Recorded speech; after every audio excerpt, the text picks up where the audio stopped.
Kjo është kritik me vend, fatkeqësisht kjo ka ardhur dhe si pasojë asaj që ne në përgjithësi nuk kemi as drejtues të degëve gra nëpër Kosovë, ndërkaq kryesia në një pjesë të madhe përbëhet nga persona të cilët drejtojnë degë të caktuara nëpër Kosovë. Është edhe një element tjetër që kjo nuk është, me sa unë kam informacione, kjo nuk është kryesia finale.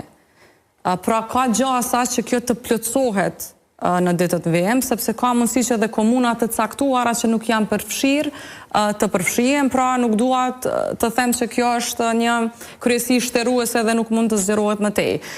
Natyrisht që LDK-ja sa i përket përfaqësimit të grave, e sheh gruan jo si kuotë, por si një element meritor për brenda LDK-s, që është edhe arsyeja që ka fuqizuar gratë deri në pikën që asnjëra nga gratë deputete nuk ka hyrë me kuotë. Pra pavarësisht rezultatit të dobët të LDK-s, të gjitha gratë deputete të LDK-s sot kanë hyrë me fuqit profesionale meritore të tyre, pa pasur nevojë të përfshihen me kuotë. Pajtohem që gjenerata e re jo detyrimisht fokusohet në aspektet ideologjike të partive politike, por kjo nuk nënkupton që vetë partitë politike nuk duhet të fokusohen në zgjerimin e kuadrove që përbashkohen në orientimin e tyre ideologjik. Absolutisht. Pra dhe mos të keq kuptohen për thirrjen e LDK-s për një përbashkim të së djathtës.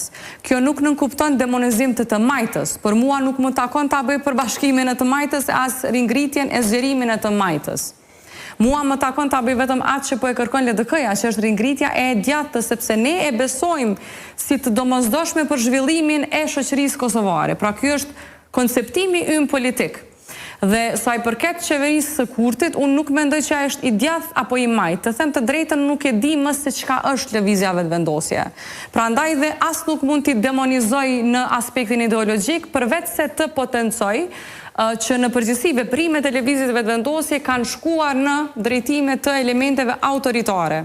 Jo sepse ne e kemi problem Albin Kurtin, por sepse ne e kemi problem mendësinë e caktuar autoritare. Dhe ne e shohim në përbot kur zhbëhen demokracit, nuk është që zbulohet ujë nxehtë.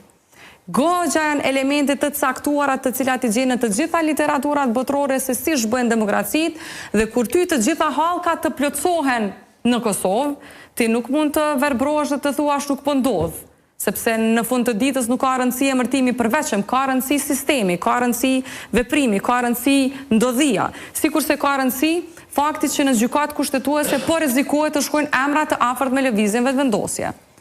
Kjo nuk nënkupton që ndoshta s'ka ndodhur më herët të kenë shkuar të afër me ndonjë parti tjetër politike. Asnjëherë nuk e abstrahoj si fenomen të kaluara në Kosovë. Pyetja që duhet të shtrohet është çfarë po ndodh tani, sepse lëvizja vetëvendosje me shumicën e saj tashmë i ka dërguar 2 gjyqtar në gjykatën kushtetuese. Çish i ka dërguar?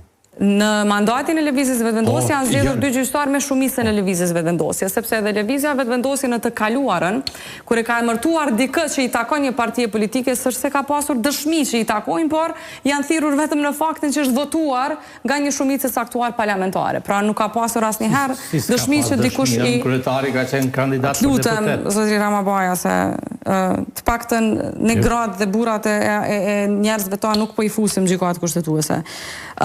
Gjykatës kushtetuese ke njeriu kandidat për deputet për PDK-s. Folëm për të përveçëm edhe një herë, më duhet të potencoj që po kemi mendime ndryshe për brenda LDK-s, sikurse edhe kryetari Abdixhiku mund të ketë mendime ndryshe në raport se